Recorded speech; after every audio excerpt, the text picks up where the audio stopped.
तेलंगाना वक्फ board ने मरकजी हुकूमत की महजूज वक्फ तरमीमी बिल 2024 के खिलाफ रियासतगीर सतह पर शऊर बेदारी मुहिम चलाने का फैसला किया है ताकि पार्लिमानी वर्किंग कमेटी को बिल की मुखालिफत में ज्यादा से ज्यादा नुमाइंदगी की जा सके। चेयरमैन तेलंगाना वक्फ बोर्ड सैयद अजमतुल्लाह हुसैनी ने पीर को वक्फ बोर्ड के अरकान मौलाना बंदगी पाशा, MA के मुखीत, एडवोकेट और chief executive officer Mohammad Asadulla के हमरा प्रेस कॉन्फ्रेंस से खिताब करते हुए कहा कि मुश्तरका पार्लिमानी वर्किंग कमेटी ने 6 सितंबर को नई दिल्ली में तेलंगाना वक्फ बोर्ड की जानिब से की गई ठोस नुमाइंदगी पर मुस्बित रद्द-ए-अमल का इजहार किया है।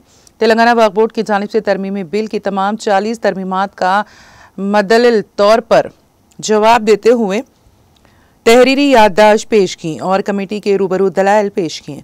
वर्किंग कमेटी में शामिल बीजेपी के अरकान ने कहा कि कमेटी को मुल्क भर से अब तक मौसूला नुमाइंदगियों में तेलंगाना वक्फ बोर्ड की नुमाइंदगी ठोस, मुद्दलिल और जामे साबित होती हैं। चेयरमैन तेलंगाना वक्फ बोर्ड सैयद अजमतुल्लाह हुसैनी ने कहा कि तेलंगाना वक्फ बोर्ड को मुल्क में ये एजाज़ हासिल है कि उसने सबसे पहले वक्फ तरमीमी बिल को मुस्तरद करते हुए करारदाद मंजूर की। माहिरीन से मशावरत के जरिए तफसीली याददाश्त तैयार की गई, जिसे 6 सितंबर को बोर्ड के 7 रुकनी वफ्द ने पार्लिमानी कमेटी को पेश किया। सदरनशीन वक्फ बोर्ड ने बताया कि वर्किंग कमेटी ने 2 घंटे तक तेलंगाना की नुमाइंदगी की समाअत की और कई उमूर पर सवालात किए। हर तरमीम के बारे में दलील एतराज़ात पेश किए गए, जिस पर कमेटी ने इत्मीनान का इजहार किया।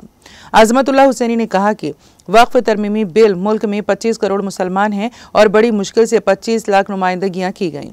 अजमतुल्लाह हुसैनी ने कहा कि मुल्क भर से वक्फ तरमीमी बिल के खिलाफ नुमाइंदगियों के लिए शऊर बेदारी की ज़रूरत है। उलमा, मशाइखीन, ब्यूरोक्रेट्स, सियासी पार्टियों के मुस्लिम कायदीन, मजहबी व समाजी तंजीमों और एडवोकेट्स के अलावा हर फर्द को अपनी जिम्मेदारी महसूस करते हुए वक्फ बिल के खिलाफ पार्लिमानी कमेटी से नुमाइंदगी करनी चाहिए।